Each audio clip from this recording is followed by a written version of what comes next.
That's a good question. I think writing a series is harder. I think that a lot of people say it's easier because you've got the character.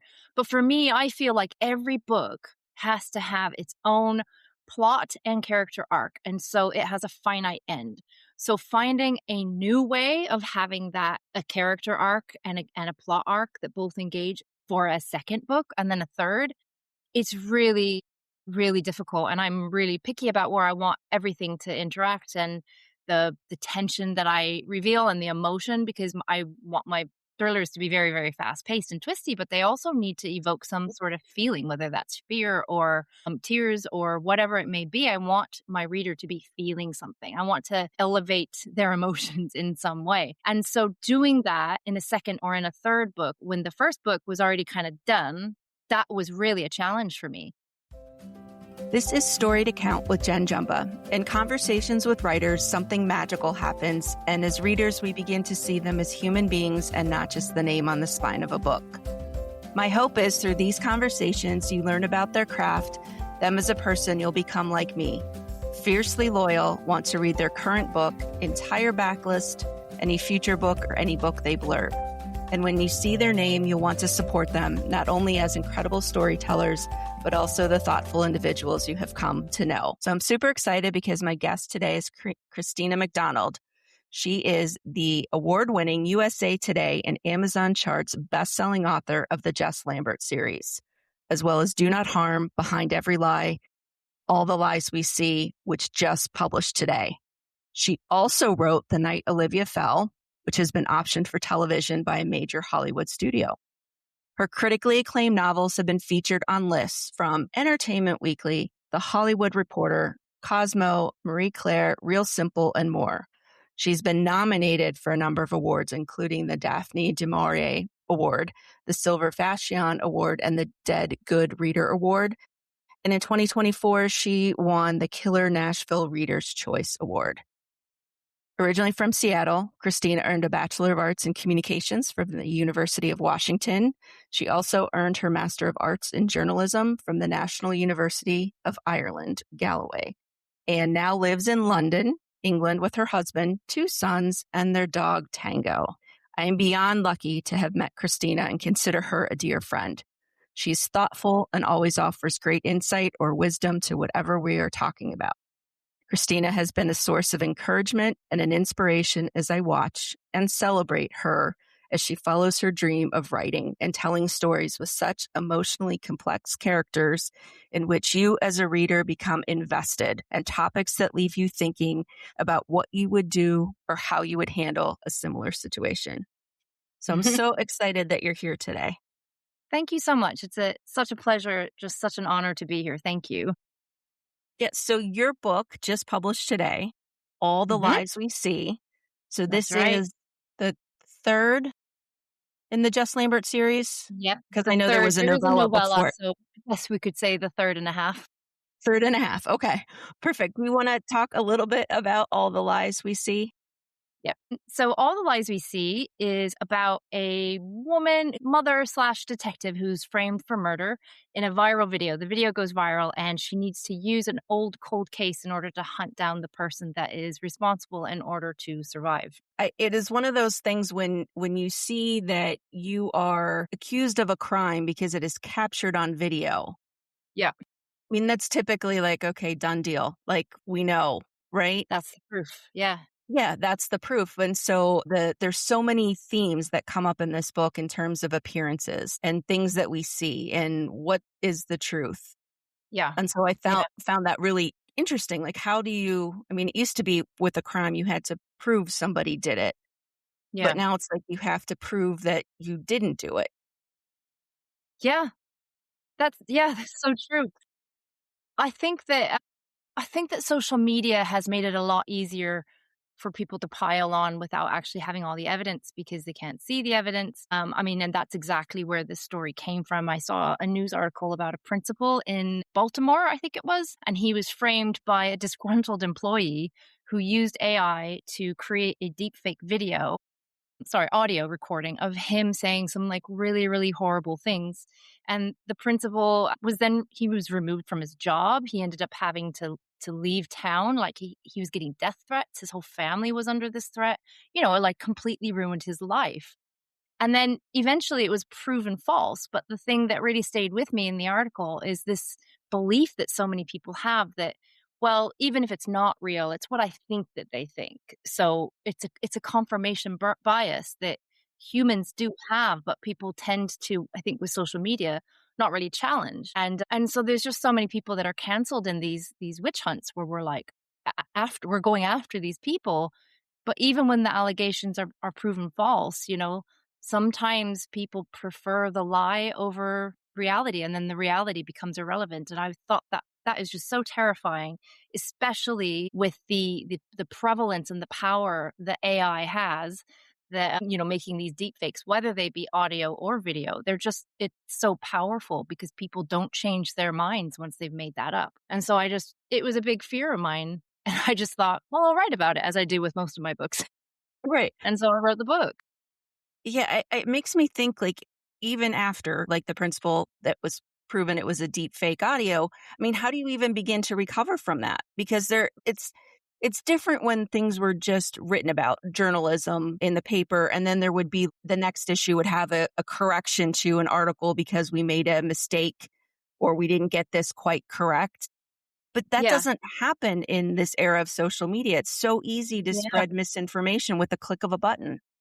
Yeah, and I think a lot of the negativity is it's clickbait, right? So people Mhm. get engagement through it. So where, like you said, in like a newspaper, maybe they would have put up a, correction, but nobody goes back to social media to look at that correction. They go for the sensationalism.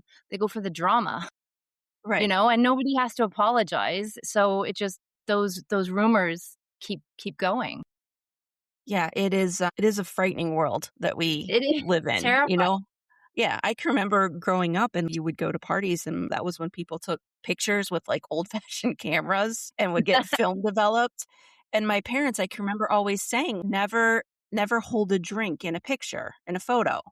Like, even if it's a red Solo cup, even if you're drinking a Coke or you're drinking, don't hold that in your hand because people will assume, right? It's that whole confirmation bias. You see a red Yeah. Solo cup, you see a teen, people just Fear. assume that you're drinking, right? Yeah.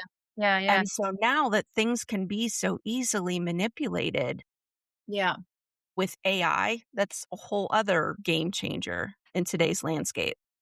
Totally. I think it changes everything. It changes our perception. It changes our opinions, and I think it makes confirmation bias a lot stronger as well. It takes a lot of work for somebody to kind of go, is that real? And then when you go and try to confirm, like, okay, is this wrong? And you go to try to confirm it, but you see the video. A video is proof. So then Right. how do you get around that? I just think it's just so prevalent now. Interestingly, only a month ago, I had an email from another author, and he was saying that he asked me, "Have you been emailing me lately?" And I was like, "I don't even know you, man." And he said that somebody was using my name and my author picture and all of my information to email him and other authors and using AI to impersonate me. And the AI bot was praising their work and saying how amazing it was and trying to get them, kind of trying to make them feel good about themselves and then trying to get them to pay money to the AI bot for marketing. So apparently I wrote a book and accidentally predicted the future. But this thing happens, like there's so many scams out there and a lot of the Right. time it is run by, these chatbots or AI, or it's so prevalent and so powerful. And I think, that is, before I wrote the book, it was terrifying, but now it's even more terrifying because these tools are getting, better. And I think we just have to be so careful and just really be not just double, but triple checking the facts before we bring somebody down. I agree. And at the same time, I think it takes time to triple check. I mean, as a librarian, right, I'm trained in looking at information, thinking about it critically, looking at the source Yeah. of the information, right? That takes time to do. Not everybody does that. And I feel like a lot of times our critical thinking has kind of gone by the wayside because things are so easy to do. Yeah. No, I completely agree. And then you get caught up. I mean, everybody talks, right? No matter where you go. Oh my gosh, did you see so and so? And did you see this? And it's everywhere. Yeah. And everybody's chattering about it. And you're like, wait a second, is that really true? Yeah. Do I stand up and say, like, Absolutely. hey, wait, let's have all the facts? Yeah, and a lot of times I think, like, back in the olden days, as in, like, a Yeah. decade ago, the police would have released a statement saying, "This is what actually happened, and here's the information we have," and they would have done that maybe a few days after whatever crime that they were talking about. But now social media gets there first, and so if the police aren't doing things quickly, then they are left behind, and people don't trust them as much. So I think, everybody's in an impossible situation with the prevalence and the power of these tools that are used for AI. And so I Right. just wanted to kind of touch on that and more importantly, I think touch on how people touch on confirmation bias and how people Yes. so quick to believe a lie, even though and when you're really happy to believe a lie, then reality becomes completely irrelevant. Yeah. And so does the truth. And how do we go forward in a world that's like that? Right. There's actually a line in the book that says the truth itself, what looks real, feels real, sounds real, can be twisted to fit what we want to believe. Yeah. And I think about that. I'm like, yeah, of course we shift things and manipulate things to fit our agenda, our narrative. Yeah. Yeah, because 'cause we're all coming at it from a different angle with our own past and our own baggage, and so everything that we think comes filtered through all of these things that came before, and that can really warp truth. Without a doubt. And then the fact that you have what has become one of my favorite characters, Jess Lambert, as the victim of this deep fake video. Yeah. I'm thinking, Yeah. that's fine. Talk about confirmation bias, talk about AI, but don't do it to Jess. I put her through it, don't I? The poor You girl. do put her through it for sure. Yeah, she's gone through it. This is the third book, well, third and a half book where I just put poor girl through so much torture and trauma, but You do. hopefully she has some good things happen to her as well. I think she does. I mean, I think that part of it is her job, right? As a detective, you're not seeing the best of what we as humans do to one another. Sure, yeah. For sure. So, there's that. You know that she's gonna get into some stuff, right? But she Yeah. has such this grit, that Yeah. this determination that she's working with to try to make things better. I mean, I think she talks about why she became a detective because she wanted to make sense of the chaos in this world and she wanted people to be safe. And that's Yeah. part of the reason why And she she wants chose to to be a get detective. justice for victims, for people who have, had horrible things happen. She wants to get justice for them. Yeah, I also see that come up in this book too. There's justice and what is justice. It's different for different people, right? And what is revenge versus justice or vigilantism. Because you Yeah. you tackle a lot of big topics in this book, I like a lot of talking big about this series questions, stuff. right? I So look innocent, but I'm really not. no, it's exactly right. I think one of the most interesting things that I learned in this book, because I always take something away. I mean, aside from the big questions and thinking about like, well, how do we fight against that? How do we have like if we have tools like AI that can do deep fakes, can't there be like the AI tools that detect quickly the deep Yeah. fakes so that they're kind of, I don't know, think about like when things go before they're actually published and they have a watermark on them. Like, is Yeah. there a way that we can put the little watermark, like, yeah, you ran it through whatever? Like my students, I can run things through Turnitin to see if they have plagiarized anything because it'll evaluate their assignment. But And do isn't you there trust something that it? Do you trust that to be right? no?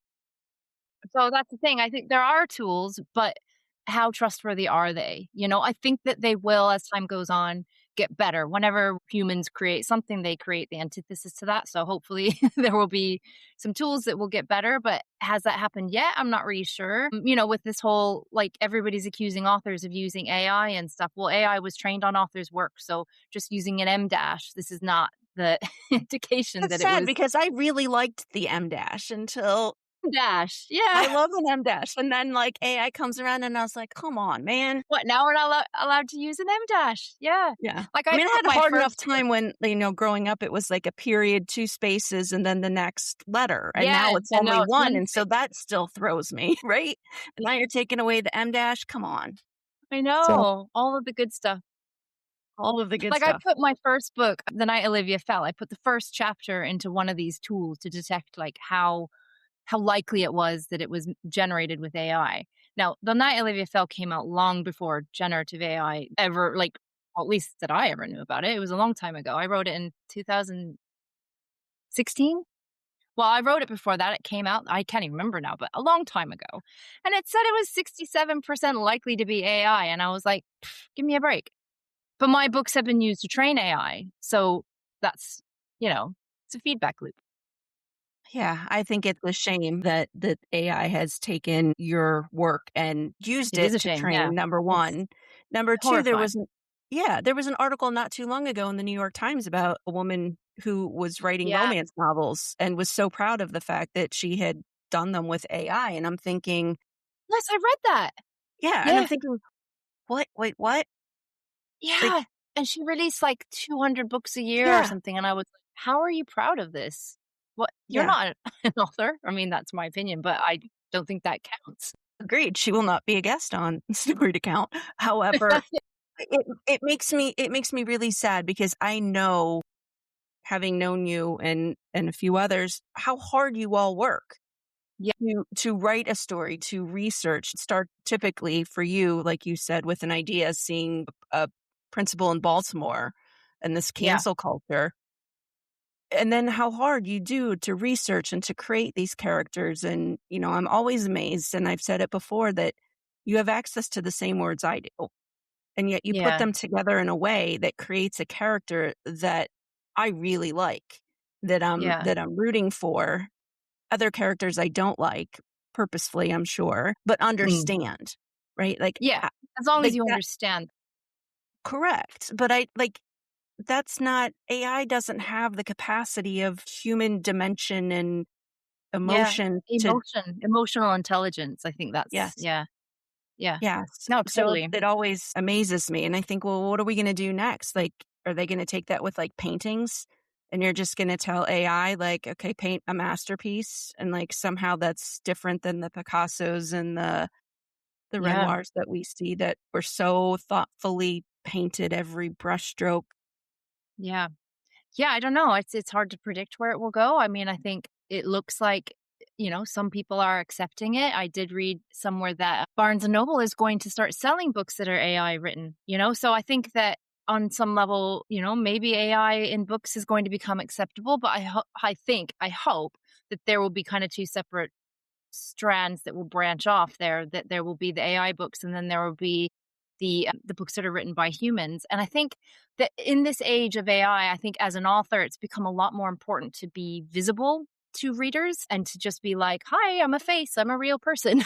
Like, I think that's become so, back in many, many years ago, an author could write a book and they could kind of stay behind the scenes. They didn't have to get onto social media. They didn't have to talk to their readers. They didn't have to even talk to their editors. But now I think we need to be authors need to be forward facing, and we need to show that we are here and we are real humans. And I think that that is a non-negotiable now. So I went off social media for about a year, the previous year, and Mhm. I started thinking about these things as I was writing this book, and that's why I came back on social media. I was like, I want to engage with my readers. I want to talk about these things. I want to be here and be a face, a presence. And so that's why I went back on, is because I think in this age of AI, it is so important for authors to be visible to their readers and to engage as a human.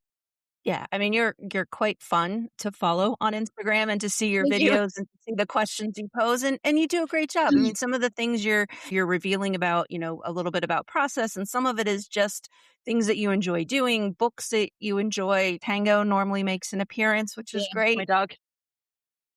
Right. I've just started having fun with it this time because I think it can become so just heavy, when you're posting and then nobody's liking the post, nobody's engaging, whatever. So now I'm like, I'm just going to have a laugh. If I'm making myself laugh, then it's a win. So I'm just trying to have fun, have a laugh, just be a little bit silly and then, post, yeah, some of the processes and help other authors out as well because it can be a very difficult and very lonely, of course, career path. So I just want to be there for other authors, other writers, other bookworms, and just create a community and like a group of people who love books, and be a face, be a human. Yes, I love the fact I will never subscribe to an AI who loves No, books, right? It'll be strictly you all as writers. Can you talk except a for you little won't bit? know. That's the I problem. That's the know, scary yeah, thing. You but might not this know. is not a yeah, we add and I need to start adding a disclaimer, like, this is not an AI This is not deep AI. fake audio podcast, right? Yeah, yeah. But what's it like writing a series? Because you've written a couple standalones, Do No Harm and The Yeah, Night Olivia Fell, and then you decided to turn to a series with Jess Lambert, who's still yeah. one of my favorite characters. In fact, that she Writing rides a a motorcycle series is even cooler. So, That's a good question. I think writing a series is harder. I think that a lot of people say it's easier because you've got the character. But for me, I feel like every book has to have its own plot and character arc. And so it has a finite end. So finding a new way of having that a character arc and a plot arc that both engage for a second book and then a third, it's really, really difficult, and I'm really picky about where I want everything to interact and the tension that I reveal and the emotion because I want my thrillers to be very, very fast-paced and twisty, but they also need to yes. evoke some sort of feeling, whether that's fear or, tears or whatever it may be. I want my reader to be feeling something. I want to elevate their emotions in some way, and so doing that in a second or in a third book when the first book was already kinda done, that was really a challenge for me.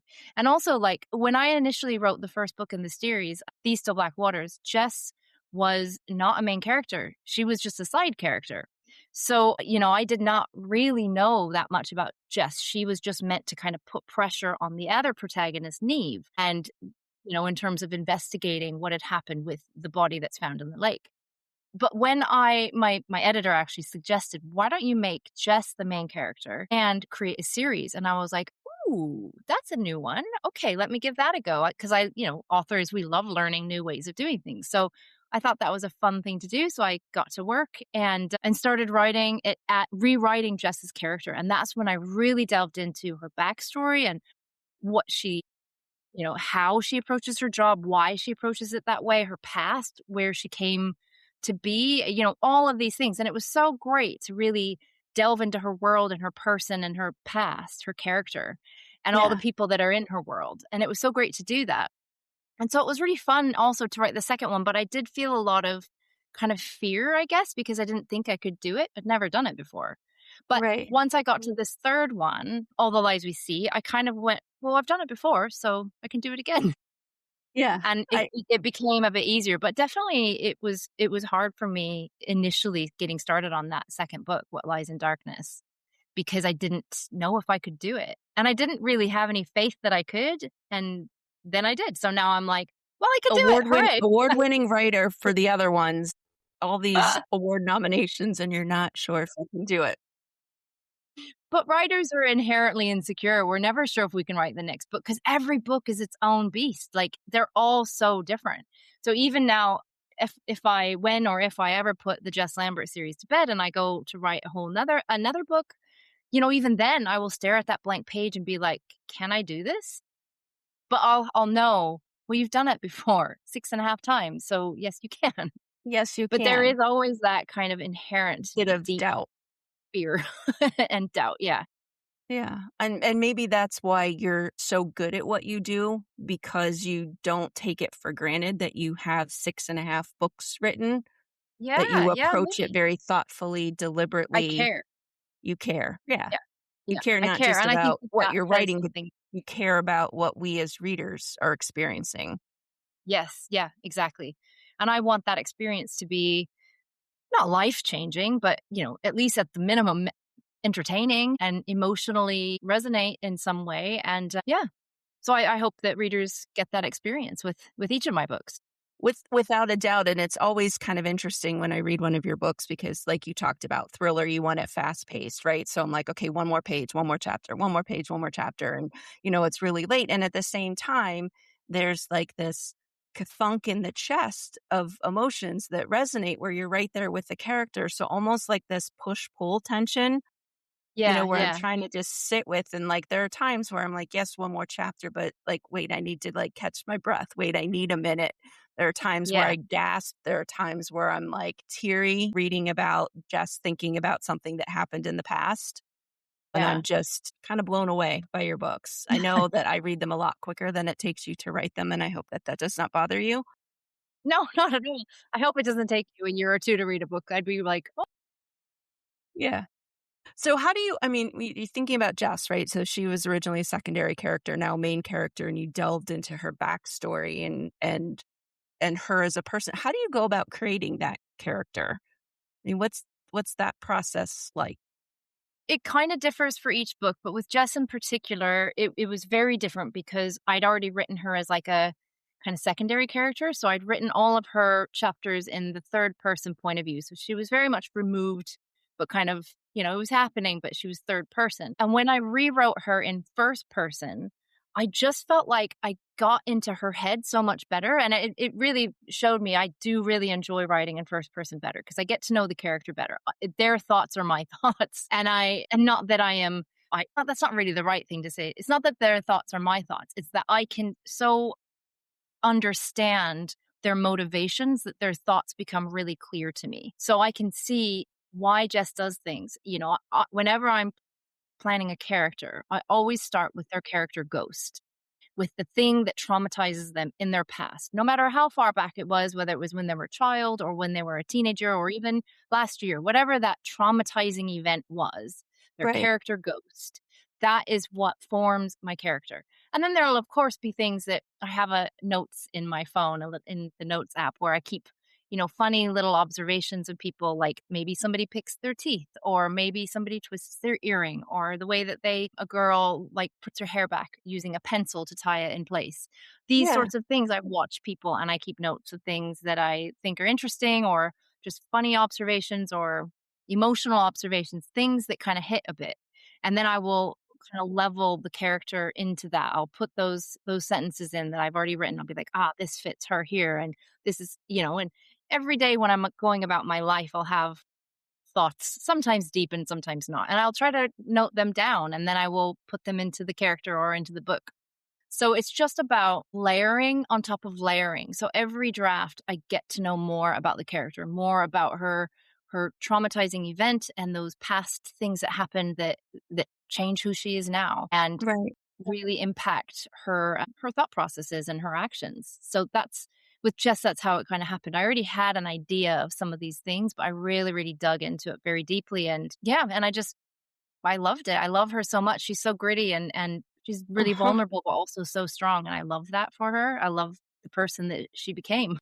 I agree, and I think that's why she's my favorite, understanding her backstory, which everybody Yeah. needs to read and start with These Still Black Waters. I think which is really important to know her, and I think because you do such a good job with the backstory, that's why the things that she does, the actions she takes are so authentic or genuine to Yeah. who she is. They're not just done because that's something that might help with the story. It's truly who she is, Yeah. Yeah. Yeah. which I Absolutely. And I really get into that. yeah, and the other like the gestures you talked about, somebody pinning their hair up with a pencil. I was talking to a writer not too long ago, and they say that that grounds the reader. I never thought of it like that, but there are Yeah. moments where I see and I'm like, holy cow! Like I will twist my earring or I will twist my ring or just Yeah.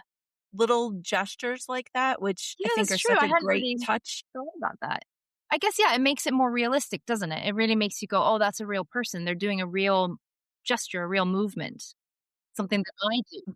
Somebody, and I won't say who, but like talked about like the person sitting at the table with a glass of wine and holding the stem and kind of swirling it.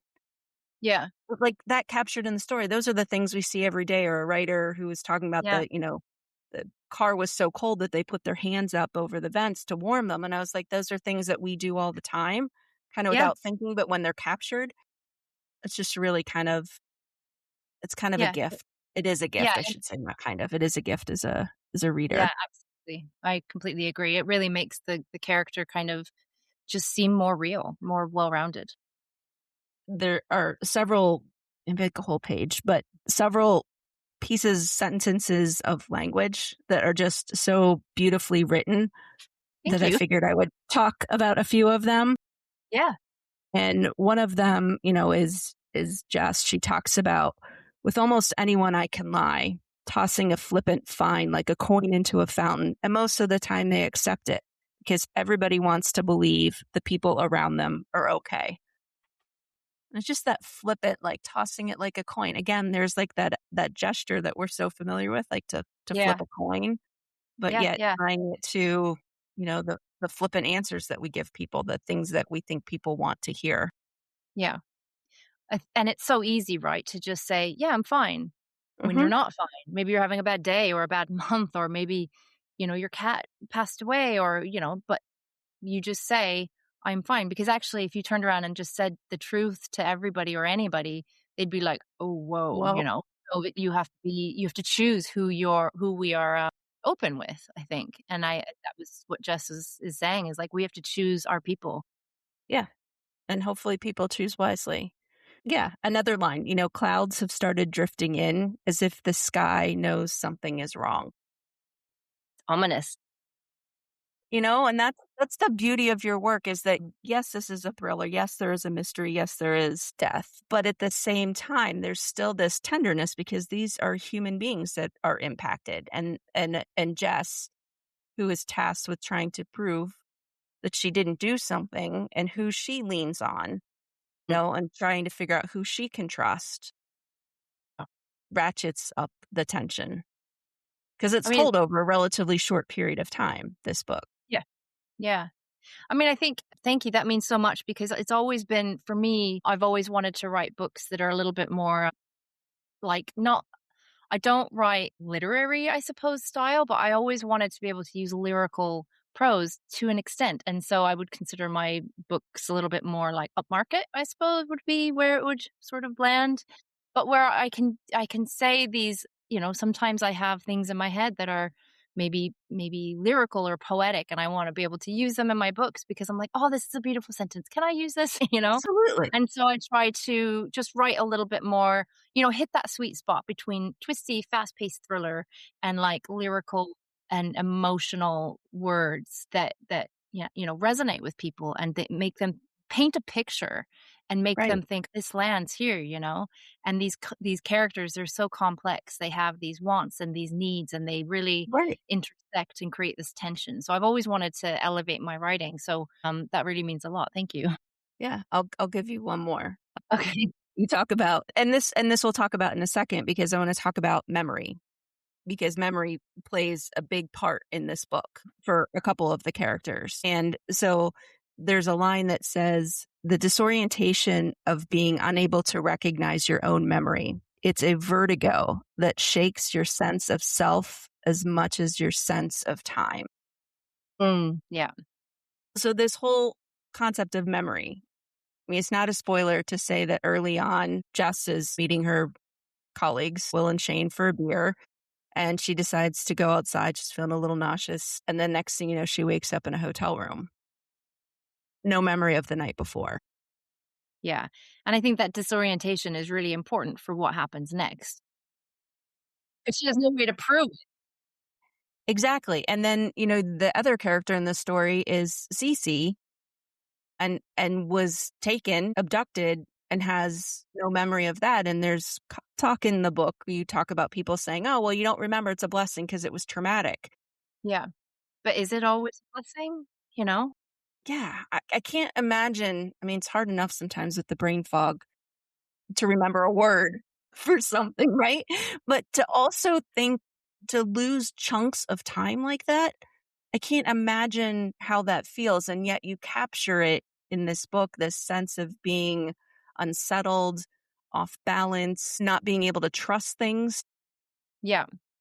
I mean, my closest frame of reference is just, and hasn't happened very often, but once when I was in university, I drank too much on a pretty empty stomach, and I ended up blacking out, which does not happen to me, and I have not since then drank so much. But I think it's that sort of that feeling that you wake up with, when you're just like completely disoriented, you don't know what happened the night before, and I think everybody who has been blacked out or, in those situations knows that that is a really disorienting feeling. It's really scary and Yeah, unsettling. And then say you receive a video in your email that shows you doing something that you're sure you would never have done. How do you right. prove it though? How do you prove that, if you were blacked out the night before? All you And can rely on is your character, what you know of yourself. that's that's the big question in this book. And not only that, but you have it happening to Jess Lambert, who happens to be a detective and knows people in the police department. So already people that are going to go to bat for her and advocate for her, Yeah, right? Because they know this is not something that she would do yeah, and go about trying to prove that video was false. But if it happened to me or to you, where I don't have those same ins, those same yeah, colleagues, I can't imagine a bunch of librarians doing it, but that makes a difference too because things are so quickly swept aside. Who the police chooses to investigate, how many resources they have, they're so limited given all the stuff that happens. yeah. And it takes time too to find out what the truth is. So yeah, yeah, really disorienting. Really just I mean, yeah, I think Cece talked about not remembering. They said it was better for me, a blessing, Mm. it protected me from the trauma, but actually it was like not having any control over anything, not even my own mind. I couldn't get closure because everything was constantly open to reinterpretation. Yeah. Ooh, And I think, everybody would feel differently. Like we said before, we're all right. built from our past experiences and whatever, but that's how she felt, is Yeah, that she wanted to know. absolutely. I mean, I would want to know too, and then at the same time, there are people who probably would say, "No, I don't wanna know. Yeah, I'll just yeah. assume that everything was okay." Yeah. Yeah, sometimes I guess people ignorance is bliss, right? And that's just where you wanna stay. But then other people are different. So but Right. yeah. You talked a little bit earlier about confirmation bias. Right. Yeah. In this book, you mentioned a study that was done titled On Being Sane in Insane Places. Can you Yeah. talk a little bit about that? Because I was absolutely fascinated by this. Yeah. So I was looking for something. I was researching like things that would fit into where I was what I was saying in that quote when Mhm, Jess was at her therapist in the therapist's mhm, office. And I found that that was a real study. They really did that back in I can't remember, do you remember when it was, the 60s or something? mhm. I think it was in They the 60s. Yeah, they had a couple of people a group of people go into a mental institute, I believe it was called at the time, and pretend that they were ill, pretend that they had mental illnesses. And then when they got in, they weren't allowed to leave because the doctors had already made up their mind about who they were and what illnesses they had. And it was their illnesses that they presented with at the beginning, even though they were made up, those doctors then had this confirmation bias about what kind of person they were based on that. And I just thought that was such an interesting little bit of research that I came across, and I was like, I have to utilize this because the book, as you say, is about truth and reality and confirmation bias, and I was like, this research is really important. Yeah, I mean, it was the once they were labeled that reality stopped mattering. Yeah. Yeah. I was just like, holy cow, that is confirmation bias in a nutshell. And so, to your point that we talked about earlier, is that people believe what they want to believe. Yeah. And Really hard to change their mind after that initial opinion is formed. yeah, so it makes me wonder how we go about doing that. How do we go about changing people's minds? I think, I mean, that's a very loaded question. I think that that would come down to maybe the education system. yeah, I That's a think, hard question to answer. I have yeah, some theories, but I don't know, that's maybe a different discussion. yeah, no, I but I don't mean, to me, it's just kind Mhm. of curious. And I think maybe reading Yeah, is a microcosm of that, is reading a story to look at why somebody would do something, yeah. how somebody Yeah, arrived absolutely. at the opinion and the thought that this is wrong or this is how I right the wrong because it Yeah, makes sense to you. I mean, if you ask both people, somebody who did something wrong and somebody who was a victim of, both Mhm. of them are gonna tell you they were acting in the right way, that was right for them. It made perfect sense to them. Yeah, because there's 3 sides to every story. Correct. So in terms of changing minds and understanding why people do things, I mean, I think reading a story that you've written, thriller, where there are big questions asked, I think is kind of like that the microcosm of the world in terms of why people do things. And Yeah, and I think when people stop is, like, it just helps create empathy, doesn't it? It helps us look at yes, things from a different perspective and see a different world, a different culture. It helps just open people's minds, so I think more people should read. That is that is that is the takeaway more people read. Yeah, you all have 6.5 books to get caught up on with Christina yeah, McDonald for sure. But yeah, I mean, it is that your question, your books always ask big questions. Even Do No Harm asked a really big question about the lengths that you will go to for your loved one. yeah, yeah. I like that question. That's one of my favorite questions to ask, like, "How far will you go?" Like, is there an end? Is there a Yeah, bottom that you yeah. I would mean, go and people to? think, Yeah, yeah, people think they have a limit, but you never know until you're in that situation what that real limit is. We like to think that we would be good and remain composed and yeah, do the so-called right thing. yeah, but not always. Not always. Yeah, and So I love exploring that. I think that's great because when you all as writers do that through story, I think it also helps us as readers. I mean, it helps me, I think, be a better person because I'm seeing a different way of thinking, a Yeah, different yeah, perspective. Or the other thing too, I mean, it's one thing to think about these big esoteric questions, right? It's another thing to see that lived out through a character in a story, yeah, which resonates and has that emotional depth, not this like, well, what if, or yeah, if it's this would I happens, do that? then yeah. So Yeah. so seeing it through Jess Lambert's perspective, I think is helpful to understand the bigger questions and the bigger perspective. Yeah, definitely. I think that's why reading another one of the many reasons why reading is so important. It helps you kind of not only process things, but also just see, like, how different ways to approach things. Yeah, and sometimes I think when we're reading, we come in, as you said, with our own life experience, and books have the capacity to change that perspective Yeah, that we had and change our opinion on something that we held fast to, but then we see it play out through characters and through a storyline and go, "Oh, yeah, maybe I don't think that so much anymore because yeah, I've seen this side of it." exactly. Because if you just get into a conversation with somebody on, I don't know, social media or Twitter or X or whatever it is, like, it's just a fight, right? You're not going to Right. this is why I don't get involved on social media because it's just a fight. Nobody's mind is changing on social media. No. Talk to somebody in person or talk to them over a beer or talk to them, like, call them up, if Yeah. you really want to have that conversation because Right. then they will listen. Or have them read a book and tell them that here's this book, it's so amazing, and it tells them, the opposite of what they're thinking. Like somebody is more open-minded to a book and a character than they are to their family members or their friends beating their opinion into them. Yeah, absolutely. Agreed. I think sometimes too, I heard it said that it's hard to hate up close. Yes, that's so true. I haven't heard that before. That is a good one. And I think that that makes sense when you see the actual person and you're talking to them or even the character in the book. It's not this nameless, faceless thing like the Yeah. system or the Yep. government, but it's actually somebody who's human, A real person. Yeah. a real Yeah. person, not AI. Make that Not. very clear, right? You also bring up martial arts in this book. Do you have martial arts training? Because there was this do not make yourself an accessible target. Hmm. It's called So target yes, denial. I did taekwondo for about 6 months. It's where I met my husband.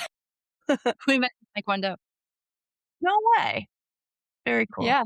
Yeah. But, I didn't do it for an extensive amount of time, but the reason why I did it is I had just moved away to Ireland. I moved from Seattle to Ireland, and I got my master's degree there, and it was a good class to do with other students to meet people and to just get involved, but also, I was a young woman alone in a new country, and I just thought, "I wanna know some self-defense," and that was one of the things that's one of the main things that they taught right up front is, like, there's the taekwondo part, and then there was the self-defense part. And I think when you yeah, when we know that, target denial, we know that. Right. And then the other thing was like commit to the battle and like you don't stop until the threat no longer exists. And I was like, whew.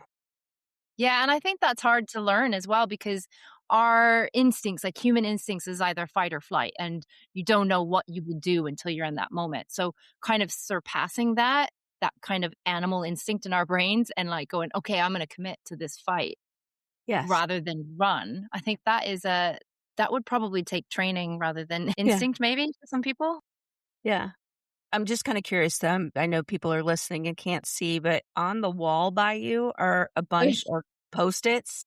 So Yeah. I'm just curious what they all What they are. are. So it's there's two parts to this Post-it wall that I have here. One part is when I have finished I'm not really a plotter. I write the book and then I plot. So I actually write the outline after I finish each chapter. Okay. And then after I've finished the whole book, I print that outline out and I cut it into strips and I move it all around. So just to make sure that it is in the exact right place. I'm very tactile. I just cut it That's out, lay it great. all over my floor in my bedroom. And then if I need to move chapter 2 to be chapter 1 or chapter 35 to be chapter 4, I just move it around.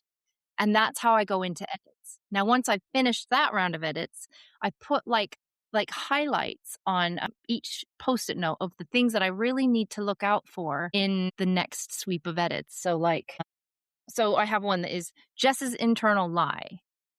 Her internal lie in all the lies we see is if I let myself be loved, I'll destroy that too. So that's her internal lie. And that is creating this massive tension in terms of like all of the action that she's going through. But I put on a post-it note and keep it on my wall. So as I'm going through edits, I make sure to keep an eye out for that, Yeah. that is like an important theme that I need to keep an eye out for. Or tighten the first 25%. So I make the first 25% shorter, or just things like that. Like a character needs to speak in a certain way. I want to make their voice sound more husky.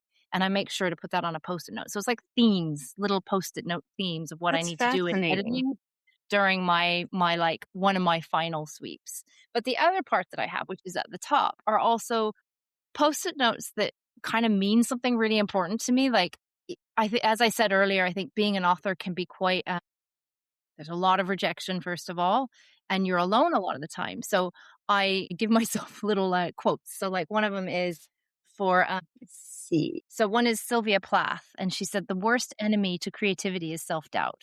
And I was like, oh, that's so good, right? Yes. So good. And then, yeah. And then Tara Moss wrote, don't write it right, write it and then make it right.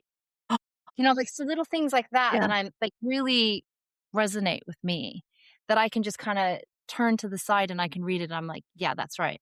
I don't need to write it right. I can just write it. I Yeah. can No, just, I have a similar quote that's something about like just you're not going to get it right to begin with.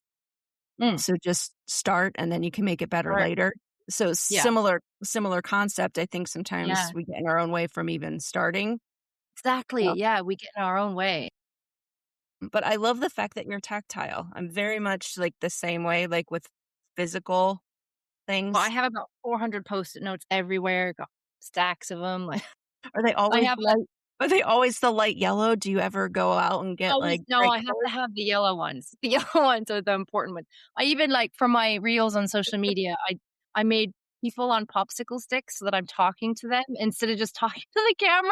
I That's got Kate awesome. Winslet and Bob Mortimer because I think they'd be really nice Oh and my god, supportive. Kate Winslet like has been popping up on my social media feed. Like I have to meet her because she's just so wise. There was She's a so wise and so lovely. I'd love to have a chat with her. So it's easier than just talking to a camera, right? So I pretend right. like I'm talking to Kate Winslet. Yeah, I mean, there was a young kid that was interviewing her, and she was like, Oh, I "Look, you're gonna saw be that. fine." Yes. Like, it's like, she's just kind, and then she, like, makes no apologies. She's, like, 50 something and is like, Yep. "Look, just do it." This is who I am. Yeah, I love it. Yeah. So you're gonna meet Kate Winslet because you live a lot closer to her than I do. So, I hope I do. yeah. Well, we just manifested it, right? I mean, if you were able to write a book about the future of AI and deep fakes, She can act. Yeah. yeah, absolutely. So I wish I could spend more time talking to you because I you're know. fantastic. This is Stories End, the final 5 questions, right? So Isla is 8 years old, Jess's daughter, Yes. mad for Hello Kitty. When Yes. you were 8, what were you mad for? 8, Hello Kitty. Hello Kitty. Yeah, and I think that's where that came from is, like, isn't every 8-year-old girl I mean, I don't know about now, but I Yeah. don't have girls, I have boys. Yeah. No, Hello But Kitty. Yeah. Hello Kitty, yeah. What else did I loved Little House on the Prairie. Yes. So I remember we went to Disneyland, when I was maybe a bit older, 9 or 10, and I got one of those bonnets, like Yes. I loved it. Yeah. I got, like, Exactly. Laura Ingalls Yeah. Wilder hat. Yes. It's amazing. So I walked around wearing and it was boiling hot in California, and I Right. still walked around, went on all the rides with my Laura Ingalls Yeah. Wilder, Tightly fastened. yeah, tightly fastened bonnet. Got That's this picture awesome. of me wearing a bonnet, yeah. So I love Little House on the Prairie. Yeah, Hello Kitty. I had a Yeah, couple they of just things, but remade the ones series, I think, or are in the process of remaking this series, and I was yeah, I like, think "Ooh, so. don't know I that." know, I can't think of anything what else? I mean, I love books. I was a massive bookworm from the Mhm. time I was but I think Laura Ingalls Wilder, all those books, Little House on the Prairie ones were Absolutely. Yeah, and I can remember, like, around that age, like, that was when you were in school and you had the Scholastic Book Fair, right? So you would oh, I order love books, and you that. would forget that you had ordered them, right? You'd tear the little newspaper thing, and you'd pick Yeah, what you want, and you'd yeah, totally forget about it, and then you'd come in one day, and they'd be sitting on your desk, like, these, like, yeah. brand new paperback books. Oh, so great. I love got the magazine and, like, just you do a wish list, like, you'd circle, like, half of the magazine going, "I want this book and this book and this book." Exactly. Yeah, it was great. Yeah. Jess orders a large pizza, right? Mm, Her topping choices are caramelized onions, pineapple, and barbecue sauce. gross is that? Well, I was that was okay, talk about relatable experiences. I kind of like, kind of a little queasy. So, like, if you're ordering pizza, what are your topping choices? I am just a classics girl. I like pepperoni and cheese, and, sometimes if I'm feeling fancy, if I'm, like, out at a restaurant, I like having rocket. Do you guys have rocket there? Arugula. In America, it's called Arugula. arugula. Yeah. Yeah, Yeah. arugula as, like, a base, and then the Yes. cheese, and then the pepperoni. That's Yeah. good. It Yeah. is fantastic. What book do you wish you could read again for the first time? My Sister's Keeper by Jodi Picoult. Yes. That ending, I don't know if I have ever been more gut-wrenched and shocked. I had to actually read it a number of different I had to put the book down and walk away and then come back and be like, "For real? Did that really happen?" Like, Yeah. I don't know if that's happened to me before. I mean, there's a couple of books that have really blown me away, but I think that one, that ending, it just surprised me so Yeah. much. Like, what about you? It's a good question. Like, It is a good probably, question. yeah, I was gonna say, like, Anne of Green Gables, I Oh, I absolutely loved Anne of loved, Green. Yeah. but I'm thinking of the gut punch ending, I'm thinking of Hannah's book, The Neighbors. Oh, I haven't read it. Oh, I Yeah, have to pick it up. Hannah. yeah, Yeah, okay. not yeah, gut punch. In the story, all the lives we see, you talk about somebody's bookshelves having books like Dennis Lehane and Greg Iles, Yes. the late Greg Iles. What books are typically on your bookshelves besides yours? Oh gosh, that's a good question, and I'm not sure because I have a Kindle. Alright, So what's on your I have been reading A Question Unanswered by okay, Gillian McAllister, and then so I just finished that, and then I'm in the middle of reading Hot Girl Murder Club by Ashley Benson. So, she's great. so I don't really have, like I mean, I have books everywhere all over my house, but Yes. I tend to choose Kindle nowadays Yeah. because I'm I realizing I need to choose that as well. well, I moved from America to London, and I had to get rid of hundreds of books, and it was like, ugh, Yes. and when we were moving, my husband was like, here's a Kindle. It has everything to carry anything," and I was like, "Alright," so I just kinda Do you moved find to when you're that. reading a Kindle that it's hard to kind of flip back to pages like I would do with No, the book, because like, "Wait a second, did I" you can Okay. highlight passages, so yeah, Yeah. and the I do great thing as well is that you can zoom in, so the font is bigger. yeah, no, I'm a big fan of the changing the font size on my Kindle for sure. And then the final question, what song is always on a road trip playlist? Road trip playlist, Eye of the Tiger. There you go. Perfect. A big thank you to everybody who is listening. And then a huge thank you to you, Christina McDonald, whose new book in the Jess Lambert series, All the Lies We See, just published today. It's a beautiful book. Thank you. Christina's holding up the cover for those of you who are listening. So if you're looking for a beautifully flawed female detective who became a detective because she wanted to create order in an otherwise disorderly world and wants people to feel safe, this is the book and series for you. To find out who else is visiting, go to storiedaccount.com. This is Storied Account with Jen Jumba.